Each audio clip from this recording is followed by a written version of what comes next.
हम समझे शिक्षा म्हणून आजवर मृत्यूच्या धारेत आम्ही टाकलो.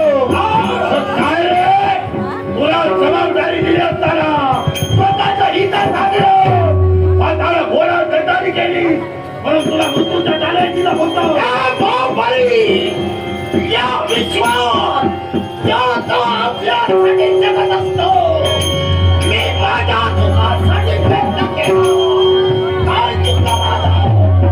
आमच्या धर्माला आम्हा धर्मांच्या साम्राज्य प्रस्थापित आम्हाला करायचंय आणि ते करत असताना आम्हाला तुझी गरज होती. पण आज स्वतःचा विचार केला. मी सुद्धा एक दानव आहे. सारी दानवाची सुद्धा उभं राहतो.